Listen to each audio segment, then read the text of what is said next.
The autumn breeze, laced with the scent of decaying leaves and brewing coffee, whipped around Abigail Foster as she rushed down Fifth Avenue. Her thrift store coat was clutched tightly around her thin frame. 15 minutes late, and for a blind date she hadn't even wanted in the first place. Lumiere, the upscale restaurant where she was headed, glittered like a misplaced diamond amongst the high-end boutiques. Its entrance was guarded by stern-faced doormen, each of whom seemed to be assessing the social standing of every arriving guest. Abigail's so-called friends from the advertising agency Megan, Tiffany, and Danielle had set her up. They insisted she needed to get back out there after her disastrous breakup 6 months prior. What they conveniently forgot to mention was that this date was an elaborate practical joke. Abigail, with her second-hand wardrobe and decidedly unglamorous background, was being sent to meet one of their wealthy acquaintances, a man known for humiliating women he considered beneath him.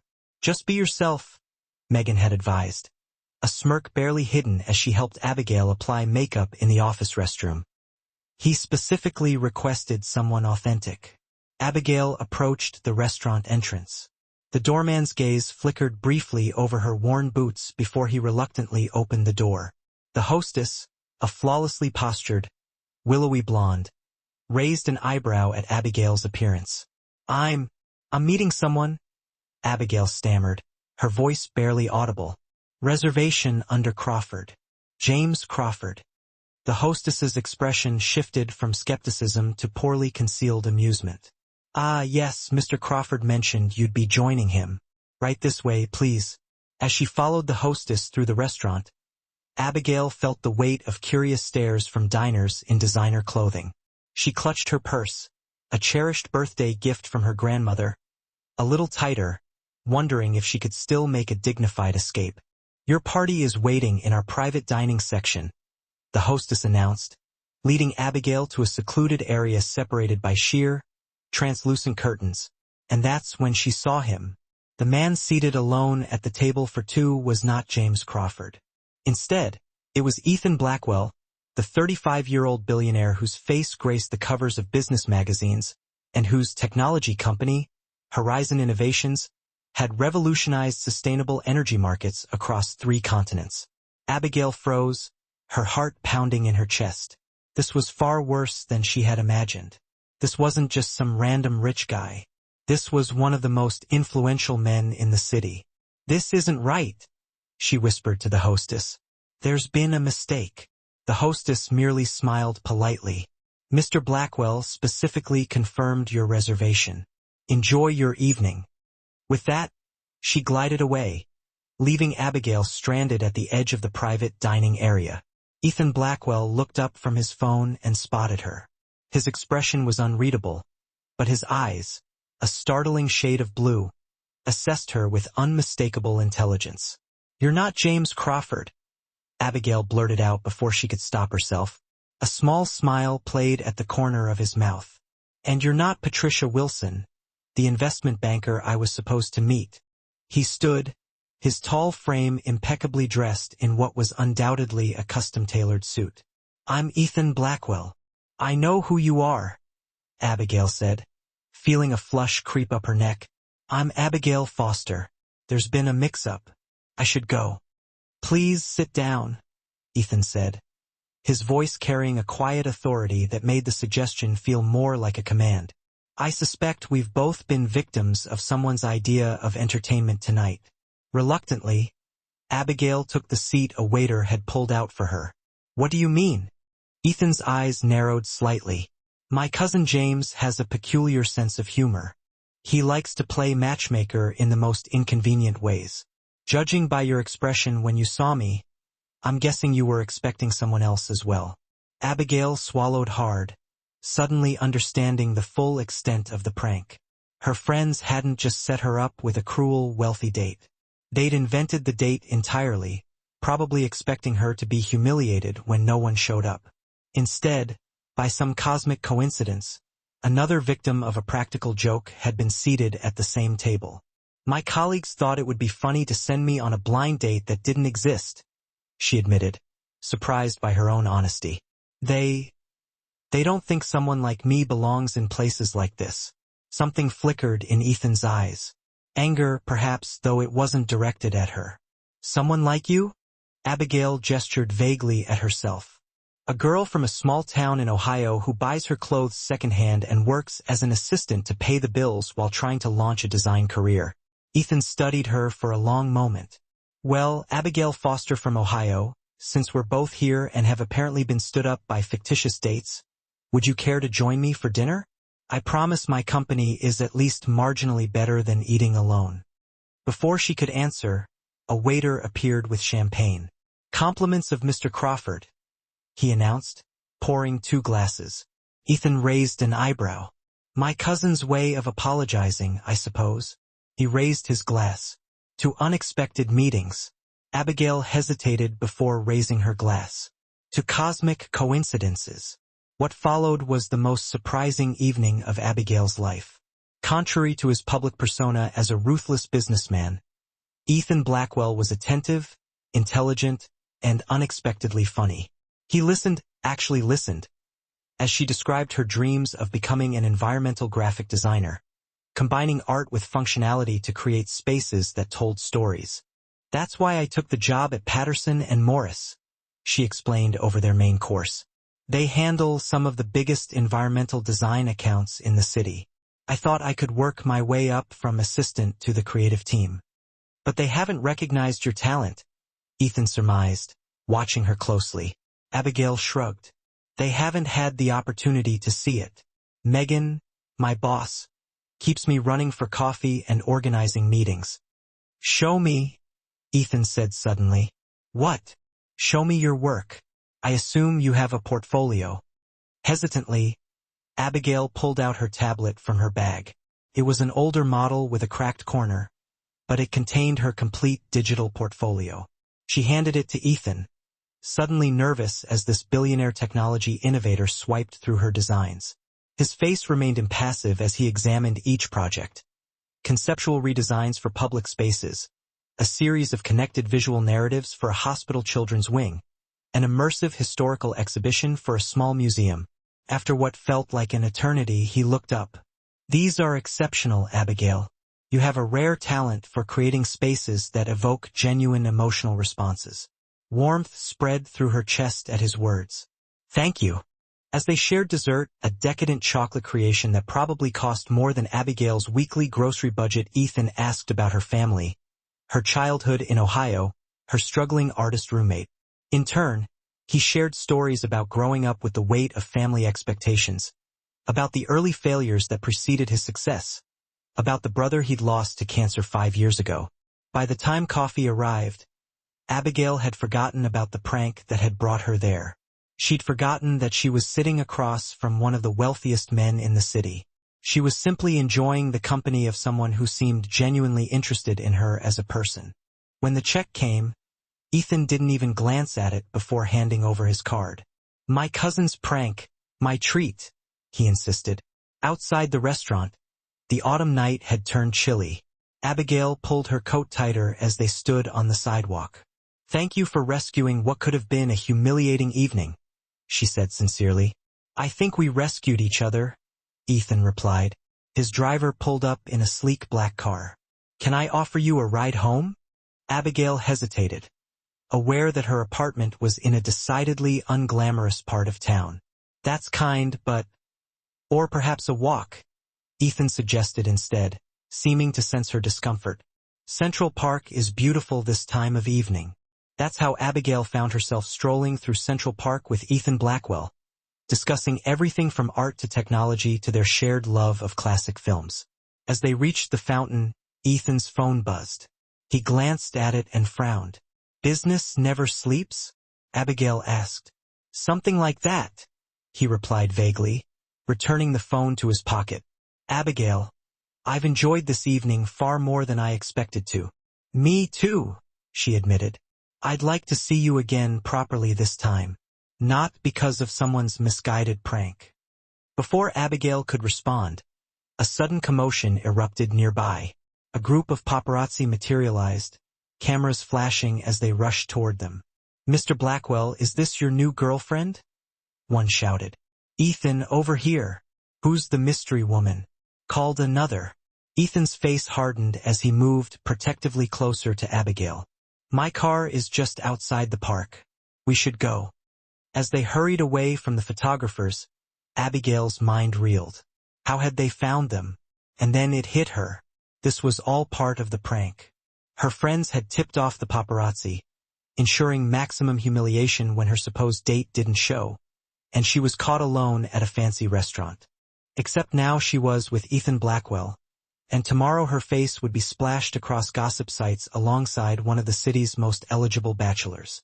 What had started as a cruel joke had turned into something entirely unexpected, and Abigail had no idea what would happen next.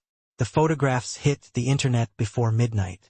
By the time Abigail's alarm blared at 6:30 the next morning, her phone was flooded with notifications, text messages, missed calls, and social media alerts. With growing dread, she opened her news feed to find her face plastered across multiple gossip sites. Billionaire's mystery date. Who is the woman who captured Ethan Blackwell's attention?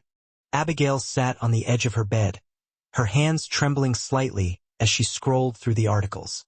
Most speculated about her identity, describing her as an unknown brunette and surprisingly ordinary companion to one of America's most sought-after bachelors.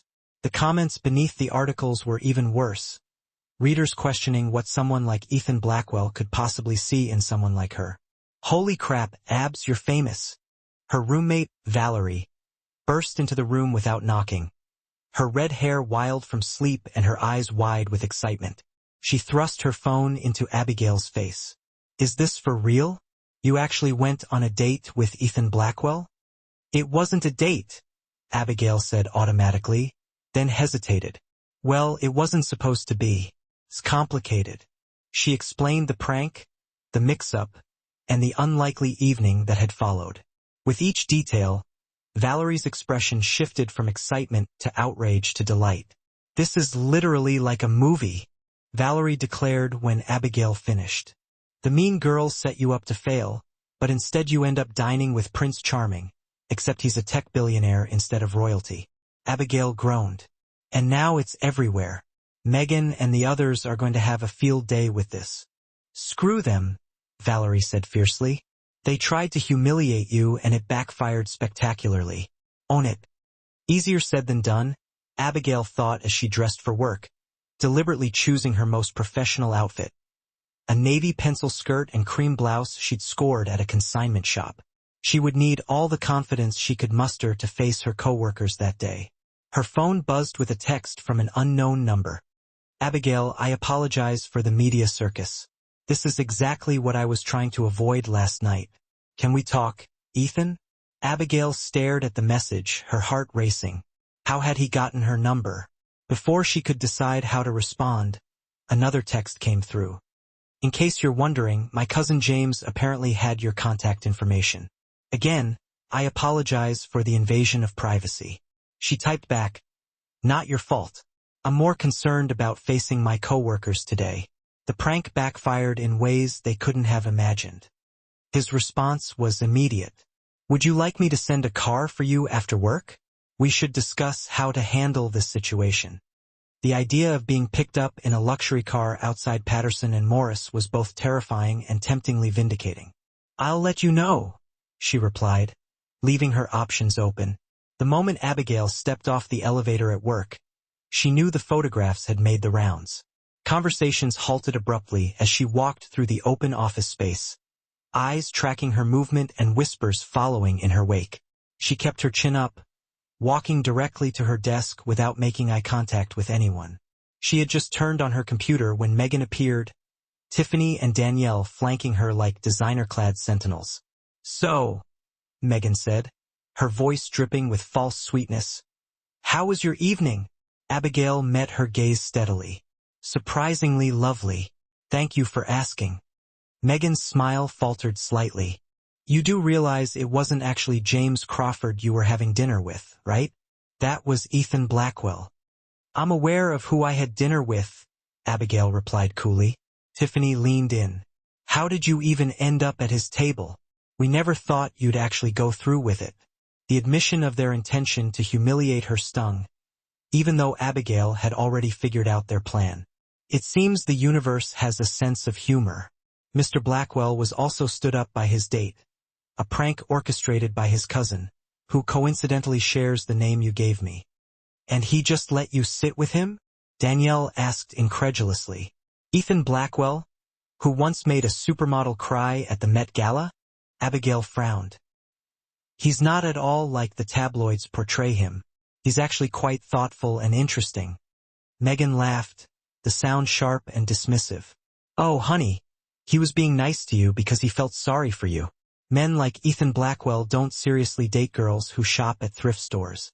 The words were meant to wound, and they did, piercing through the fragile confidence Abigail had built up. Before she could respond, her office phone rang. The caller ID displayed the name that made all four women freeze. Horizon Innovations Executive Office. With shaking fingers, Abigail answered. Abigail Foster speaking. Miss Foster, this is Andrea Hayes, Mr. Blackwell's executive assistant. Came a crisp, professional voice. Mr. Blackwell asked me to call regarding a portfolio he reviewed last night.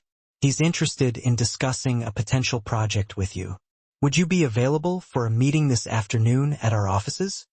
Abigail's eyes flicked to Megan, whose face had drained of color. Yes, I believe I could make myself available. What time would be convenient? Car will be sent for you. That would be fine. Thank you, Miss Hayes. As she hung up, Megan's expression had transformed from mockery to calculation. Was that about work? It seems Mr. Blackwell was impressed with my portfolio, Abigail said, unable to keep a note of satisfaction from her voice. He wants to discuss a potential project. Your portfolio? Tiffany asked, confusion evident. When did he see your work? Last night. Over dessert, Abigail replied, turning to her computer to signal the end of the conversation. Now, if you'll excuse me, I have preparation to do before my meeting at Horizon Innovations. The three women retreated, huddling by the coffee machine to whisper furiously. Abigail released the breath she'd been holding. She hadn't mentioned that the potential project might very well be a pretext. Ethan could simply be offering her a graceful way to leave the office to continue their conversation from the previous night. The day crawled by with excruciating slowness. Abigail tried to focus on her regular tasks, scheduling meetings, organizing files, responding to emails, but her mind kept drifting back to the evening before and the upcoming meeting with Ethan. She vacillated between excitement and anxiety. What if Megan was right? What if Ethan had only been kind out of pity? At precisely 2:30, her phone buzzed with a text. Your car is waiting downstairs. Andrea Hayes. Abigail gathered her portfolio, ignoring the stairs as she walked confidently toward the elevator. In the lobby, a uniformed driver waited. Miss Foster, I'm here to take you to Horizon Innovations. The sleek black car drew more than a few curious glances as it pulled away from the Patterson and Morris building. Abigail sat in the plush back seat, trying to calm her nerves by reviewing her portfolio on her tablet. If this was indeed about a legitimate project, she needed to be prepared.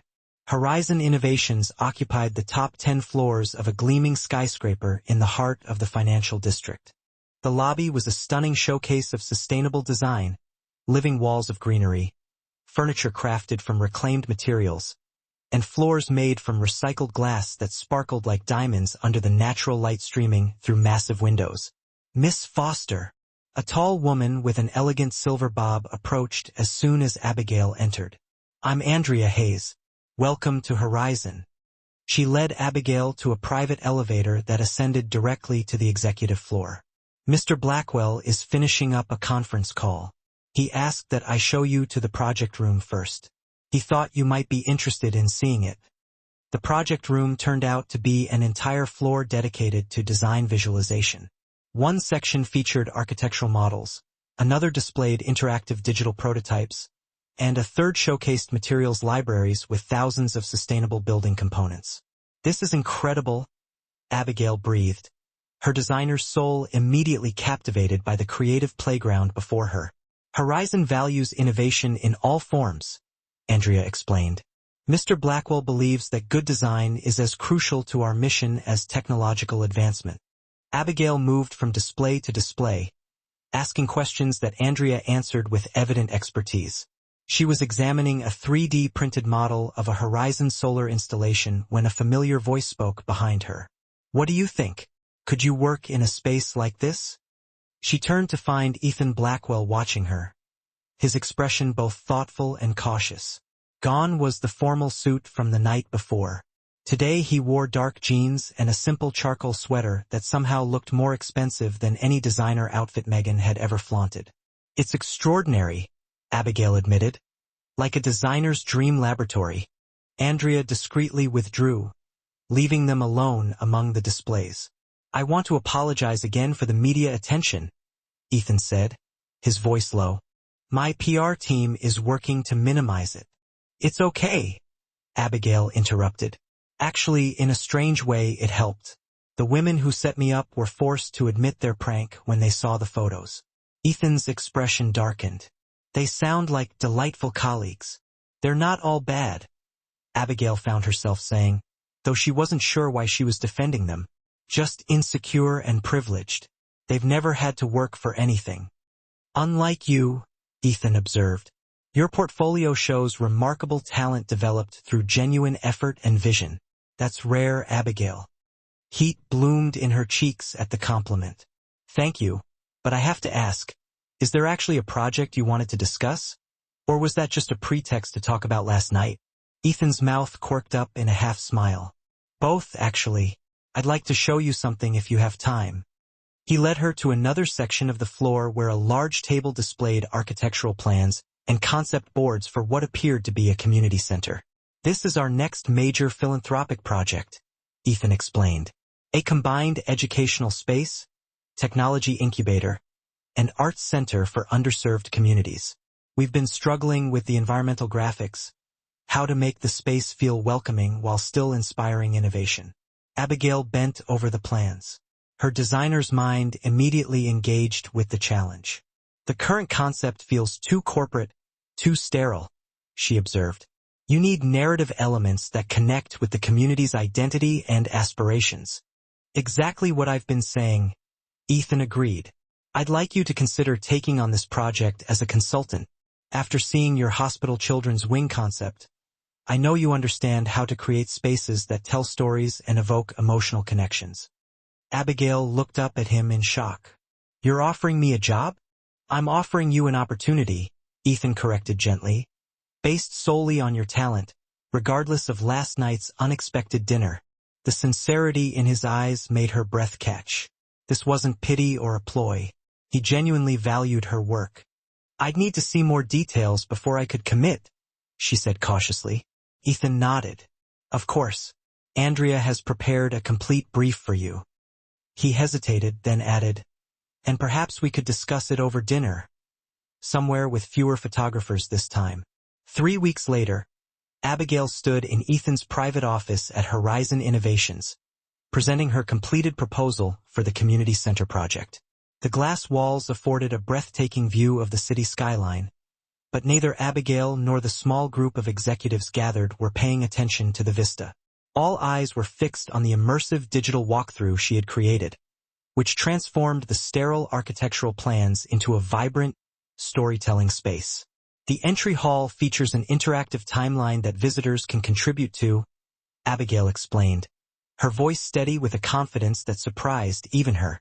"Community members can add their own stories, photographs, and memories, creating a living history that evolves over time." She navigated through her digital model, showcasing how each area of the center incorporated elements of the neighborhood's cultural heritage, while simultaneously looking toward the future. When she finally concluded the presentation, there was a moment of silence before the room erupted in enthusiastic applause. "This exceeds every expectation," said George Martinez, Horizon's chief operating officer. "The board will be impressed." Ethan hadn't spoken during the presentation, but his eyes had never left Abigail.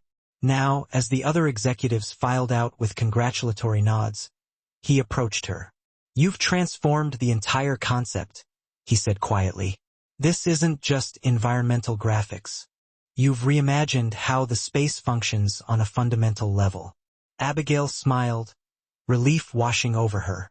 I got carried away, I suppose. I hope I didn't overstep. Overstep, Abigail? You've saved the project. His hand briefly touched her arm, a gesture that sent an unexpected warmth through her. The board meets tomorrow to approve the final plans. If they're as impressed as I am, which they will be, we'll be breaking ground next month. Over the past 3 weeks, Abigail had thrown herself completely into the community center project, working evenings and weekends to develop her vision.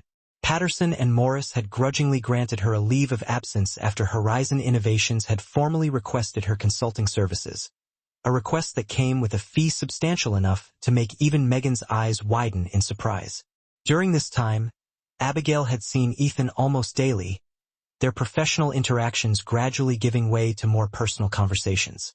They had shared several dinners at out-of-the-way restaurants where they wouldn't be recognized, and twice he had joined her for coffee at her favorite local shop in her less-than-fashionable neighborhood, seemingly unbothered by the mismatched furniture and hipster clientele. "Have dinner with me tonight," Ethan said now, as Abigail gathered her presentation materials. "To celebrate your triumph. I should really get back to my apartment." She hesitated. "Valerie is expecting me. We're supposed to be having a roommate night." "Bring her along," Ethan suggested. "I'd like to meet this roommate who's been helping. You've got to stay sane through all of this, right?" So, about 2 hours later, Abigail found herself sitting at a table in this super cute Italian place, like, hidden away in a chill corner of the West Village. And there she was with Valerie and Ethan, totally engrossed in this lively chat about sustainable fashion. It was the craziest thing. That subject was what brought the way out art student and the tech billionaire together. Ethan was saying, the problem, plain and simple, is scalability. Small batch, ethical production just can't compete with the prices of fast fashion. Valerie piped up, her eyes practically sparkling with excitement. But what if the technology was there to make recycled fabrics not just eco-friendly, but actually, superior? She kept going. That's what my thesis collection is all about exploring. Abigail just watched them, this little smile playing on her lips. She had been stressing about how this dinner would go, but she really should have known better. Ethan, he just had this way of making people feel valued, like he could draw out their passions and connect with them in a real way. Just as their entrees showed up, Abigail's phone buzzed with a call. She looked at the screen and kind of frowned. "It's Megan," she told the others, and then excused herself to take the call outside. "Abigail? I hope I'm not bugging you or anything." Megan's voice had this hesitant sound to it that Abigail had never heard before. "What is it, Megan?" Abigail asked, pulling her jacket tighter to ward off the evening chill. "I just wanted to give you a heads up that Mr. Patterson called an all-staff meeting for tomorrow morning. There's been whispers of major changes and maybe even, layoffs." Megan stopped for a second. "I just figured you should be in the know in case your position is affected." Abigail felt her stomach clench up tight. "Thanks for the heads up, Megan. I appreciate it," Abigail said. Megan hesitated again, like she had something more to say. "The thing is, those photos of you with Ethan Blackwell? Clients have noticed them like important ones." "What do you mean?" Abigail asked, getting a bad feeling in her gut. "Bradley and Son saw them, and Westlake Properties too. They've been asking questions about you, about your work." Megan's voice took on this weird tone, somewhere between envy and begrudging respect. "Mr. Patterson is absolutely livid that you've been working on this Horizon project instead of getting the presentation materials he wanted done for the Westlake pitch.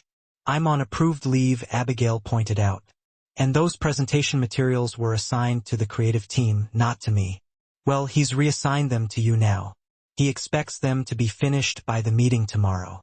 I've already sent you all the details by email." With that, Megan hung up the phone. Abigail just stood there frozen on the sidewalk, her mind racing a mile a minute. This was clearly a setup, plain and simple. Patterson was giving her this impossible task to make sure she failed, and then he'd have a reason to fire her. When she got back to the table, she must have looked a mess because Valerie and Ethan stopped talking and looked at her, really concerned. "What happened?" Valerie asked. Abigail explained the whole situation as calmly as she could, even though she could feel this anger building up inside her. It's a trap. He's totally setting me up to fail. Quit, Valerie said immediately. You don't need them anymore. You've got the Horizon project. As a consultant, Abigail corrected her. It's not a permanent position. Ethan had been quiet, just listening, a thoughtful look on his face. Finally, he spoke up. What exactly do these presentation materials involve? A complete pitch deck for a major client, including conceptual designs for their new corporate headquarters, Abigail said, shaking her head. It's at least a week's worth of work for a whole team of designers. There's just no way I can get it all done by 9 a.m. Unless you had help, Ethan said. That's how Abigail wound up at the Horizon Innovations Design Lab at 11 p.m. with Ethan and Valerie both there with her. All three of them were working like crazy on different parts of the Westlake pitch. Valerie, whose artistic skills went way beyond just fashion, took on the visual concepts, and Ethan, with all his knowledge about corporate presentations, structured the whole thing. Abigail coordinated everything, using her skills in environmental design to create a solid vision. By 4 a.m., fueled by coffee and sheer willpower, they had put together this presentation that was better than anything Patterson and Morris's creative team could have come up with in weeks. It wasn't just good, it was truly innovative, with sustainability and narrative design elements that elevated it far beyond just a standard corporate pitch. This is amazing, Abigail said, scrolling through the finished presentation on her tablet. I can't believe we actually pulled this off. We make a pretty good team, Ethan said, his eyes meeting hers across the table. Valerie, gathering her stuff and giving them both this knowing smile, announced, I'm calling an Uber. You two can handle the rest. After Valerie left, this comfortable silence settled between Abigail and Ethan. They were sitting side by side, going over the final details of the presentation, their shoulders touching every now and then. Abigail was super aware of how close he was, of the faint scent of his cologne mixing with the coffee smell. Thank you, she said finally. You didn't have to do this. I wanted to, Ethan replied just as simply. Abigail, these past few weeks working with you, it's been different. Better than what? She asked. Better than anything has been in a really long time. He turned to face her completely. I need to tell you something, and I really hope it won't change how you see me or the work we've done together. Abigail's heart started beating faster. What is it? She asked. The night we met, the blind date mix-up. It wasn't entirely by accident. Ethan ran a hand through his hair, which she had started to recognize as him showing his rare moments of uncertainty. James did set me up to meet someone named Patricia Wilson that night, but he also told me about this prank that was going to happen at the same restaurant, about a group of women setting up their coworker for humiliation. Abigail stared at him, trying to process everything he was saying. You knew about Megan and the others? Not specifically, no. James overheard them planning it at a bar where his girlfriend works. He told me because he thought it was a messed up thing to do. When I saw you arrive, looking lost and uncomfortable, I just put two and two together. So you what? Decided to rescue me? Abigail took a step back, suddenly feeling cold inside. Was it all just pity? No, Ethan said firmly. I asked the hostess to seat you at my table because I was angry about how cruel that prank was. But everything that happened after that, the conversation, the connection, that was real, Abigail. I wasn't expecting to meet someone like you. Before Abigail could say anything, the door to the design lab opened, and Andrea Hayes walked in, looking totally put together, even at that hour. Mr. Blackwell, I'm really sorry to interrupt, but Mr. Donovan is on the line from Tokyo. The merger negotiations have hit a critical point. Ethan nodded, his expression switching from personal to professional in a heartbeat. Tell him I'll be there in 5 minutes. As Andrea left, he turned back to Abigail. I'm sorry. This call is really important. Go, Abigail said, forcing a smile. I need to get to Patterson and Morris anyway. We'll finish this conversation later, Ethan promised, briefly squeezing her hand. Good luck with the presentation. But with what we've created, you won't need any luck. After he left, Abigail sat there alone in the design lab, her emotions all mixed up. Had everything between them been based on pity and him rescuing her? The thought stung more than she wanted to admit. But as she looked over the presentation they had put together, she couldn't deny what was right in front of her. This wasn't just charity. It was a true collaboration between equals, each of them bringing something special to the table. No matter what had brought them together in the first place, what had happened since then was something deeper, something real. With this new determination, Abigail gathered her things and headed to Patterson and Morris. It was time to face whatever was coming next on her own terms. When she walked into the conference room right at 9 a.m., everyone in the agency was already seated. Mr. Patterson, a heavy guy with thinning hair and expensive taste, stood at the head of the table. "Ah, Miss Foster," he said, his tone dismissive. "I trust you've prepared the Westlake presentation as I instructed?" "I have, sir," Abigail replied, connecting her tablet to the presentation system. "In fact, I believe it goes above and beyond the original brief in some really key areas."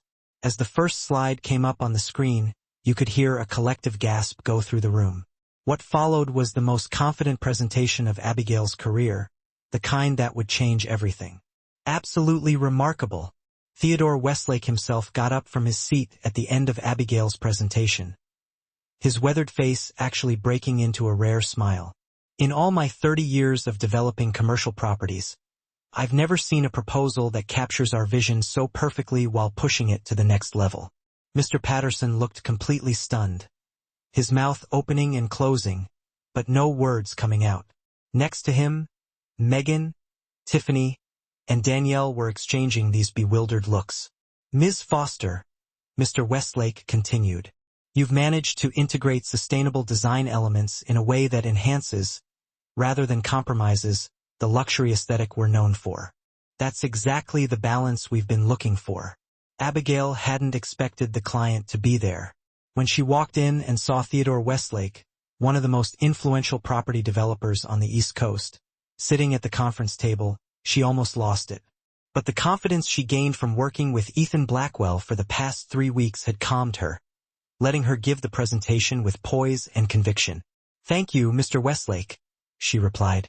"I truly believe that true luxury in today's world includes taking responsibility for both the community and the environment." "Precisely." Westlake turned to Patterson. "Your firm has been our agency of record for 7 years, John, but this is the first time you've shown us something genuinely innovative. I want Ms. Foster to lead our project team moving forward." Patterson's face turned bright red. "Mr. Westlake, while Ms. Foster is definitely talented, she's currently an administrative assistant, not a member of our creative team." "Then promote her," Westlake said, plain and simple, "or I'll be forced to think about our relationship." The silence in the room was deafening. Abigail could feel everyone's eyes on her, some full of resentment, others with this newfound respect. Of course, Patterson finally managed to say, his smile tight, "Ms. Foster has shown some real initiative. We were already thinking about promoting her." The meeting ended with handshakes and promises of follow-up conversations. As the room started to empty, Patterson pulled Abigail aside, his expression a mix of anger and calculation. "That was quite a show, Miss Foster," he said quietly. "I have no idea how you managed to put together that kind of work overnight, but I have a feeling you had some help." "I used the resources available to me," Abigail replied evenly, "just like any dedicated professional would." "Ethan Blackwell, maybe?" Patterson's eyes narrowed. "Your sudden connection to him hasn't gone unnoticed, and neither has your consulting work for Horizon Innovations." "My relationship with Mr. Blackwell and Horizon is professional," Abigail said, even though she knew it wasn't completely true. "Is it?" Patterson's tone was skeptical. "Well, professional or not, it's presented us with a real opportunity. Westlake wants you on his project, so you'll be promoted to junior designer, starting immediately."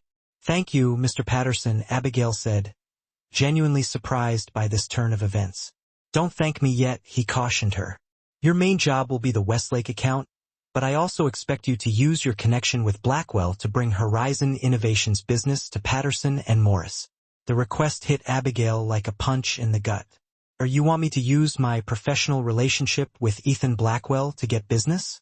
"I want you to be a team player, Miss Foster." Patterson's smile didn't reach his eyes. Unless, of course, you'd rather just stay an administrative assistant. Before Abigail could respond, her phone started vibrating with a call. The display showed Andrea Hayes's name. "Excuse me, I need to take this," Abigail said, moving away from Patterson. "Miss Foster," Andrea's voice was tense when Abigail answered. "Mr. Blackwell asked me to call you. There's been a situation with the community center project."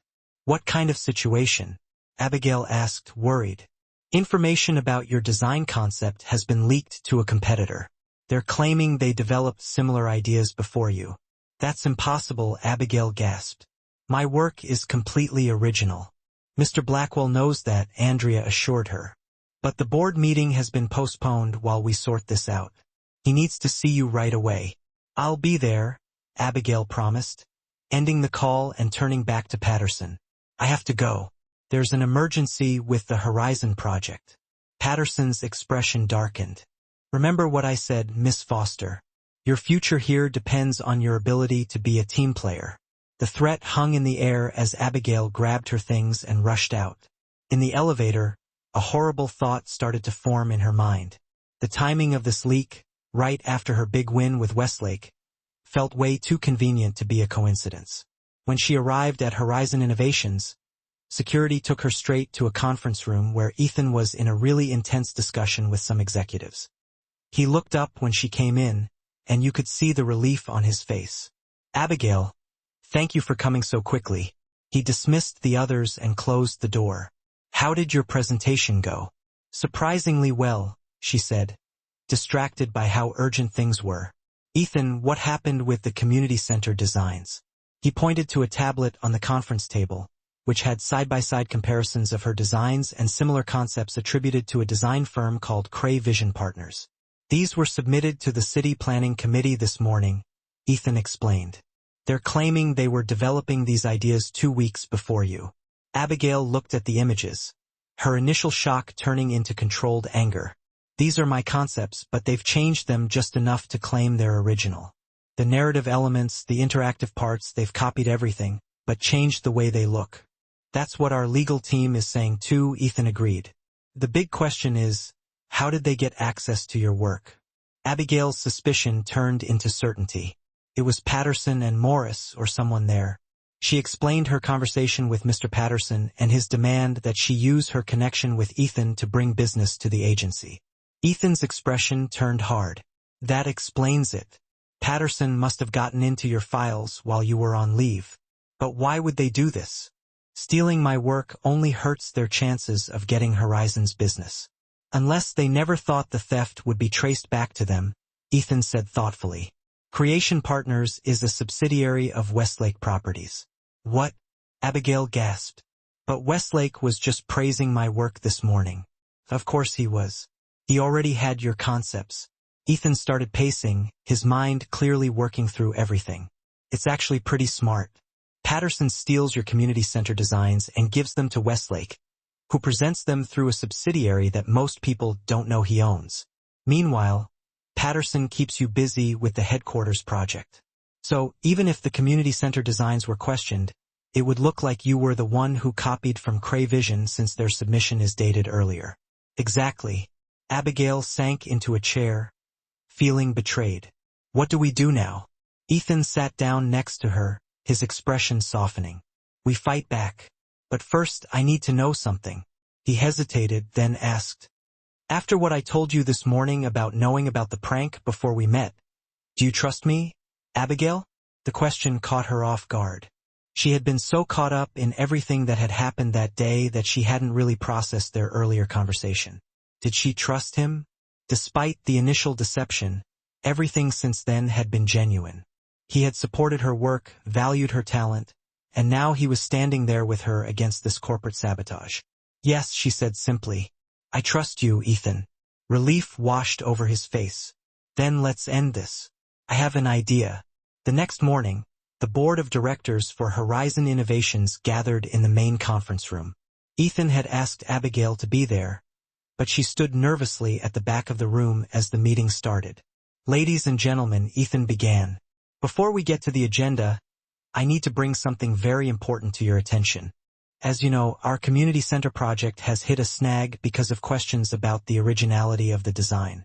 The board members nodded, looking serious. What you don't know, Ethan continued, is that this whole situation was created to discredit both Horizon Innovations and our consultant, Miss Foster. He went on to present evidence that left the board members stunned. Digital records showing when Abigail's designs were first created, metadata from the Cray Vision files showing that they had been quickly adapted from Abigail's original work, and worst of all, emails between Patterson and Westlake discussing their plan. How did you get these emails? One board member asked. Let's just say Mr. Patterson underestimated the security protocols on Horizon's consulting contracts. Ethan replied with a small smile. Ms. Foster's work was automatically backed up to our secure servers, creating a timestamp record that couldn't be changed. As for the emails, he shrugged. Mr. Westlake's IT director owes me a favor. The board voted unanimously to go ahead with Abigail's original designs and to file legal action against Patterson and Morris and Westlake properties for stealing intellectual property and corporate espionage. As the meeting ended, Ethan went over to Abigail. You'll need a new job, he said, not beating around the bush. Patterson isn't going to keep you around after this. I know, Abigail said, feeling strangely calm about it. The events of the past 24 hours had shown her what kind of company Patterson and Morris really was, and she didn't want to be a part of it anymore. I'd like to offer you a position here at Horizon, Ethan continued. As Director of Environmental Design, you'd be in charge of not just the Community Center project, but all our public spaces around the world. Abigail stared at him, not believing what she was hearing. That's an executive-level position. Yes, it is, Ethan agreed. And you are more than qualified for it. People will say I got it because of our friendship, she pointed out. Let them talk, Ethan said, dismissing it. Your work speaks for itself. The board has already approved the appointment based on how strong your community center design is. Abigail took a deep breath, thinking about the offer. It was an incredible opportunity, one that would let her create beautiful, meaningful spaces on a scale she could only dream of. I accept, she said finally, but on one condition. Name it. That we keep our professional and personal relationships separate. If this, she gestured between them, whatever this is between us, doesn't work out, my position here can't be affected. Ethan smiled. It was a genuine, warm smile that she had started to get used to over the past few weeks. I was hoping you'd say that. It shows you're exactly the kind of person I thought you were from that first night. 2 months later, Abigail was standing at the groundbreaking ceremony for the Horizon Community Center. Next to her, Ethan addressed the crowd of community members, city officials, and press, his words eloquent as he described the vision behind the project, her vision, which would soon become real. As she watched him speak, Abigail thought about the crazy journey that had started with a mean prank. What her co-workers had meant to be humiliating had actually opened the door to a new life. One where her talent was recognized, her voice was heard, and yes, where she had found a connection with someone who saw her for who she really was. When the speeches were over, and the ceremonial first shovels of dirt had been turned, Ethan found her in the crowd. Dinner tonight? He asked. There's a new place in your old neighborhood that I've been wanting to check out. I'd like that, Abigail said, smiling. Their careful separation of work and personal life had turned into a comfortable rhythm. At work, she was Director Foster, respected for her vision and expertise. After hours, she was just Abigail, enjoying being with someone who challenged, supported, and genuinely cared about her. You know, Ethan said as they walked towards the waiting car. I should really send your former coworkers a thank you note. Abigail laughed. For trying to humiliate me? For accidentally introducing me to the most amazing woman I've ever met? He replied, taking her hand in his. Sometimes the meanest jokes lead to the most unexpected blessings. As they drove away from the construction site, where her designs would soon rise to create a space of community and connection, Abigail couldn't help but agree. The prank that was supposed to break her had actually revealed her strength.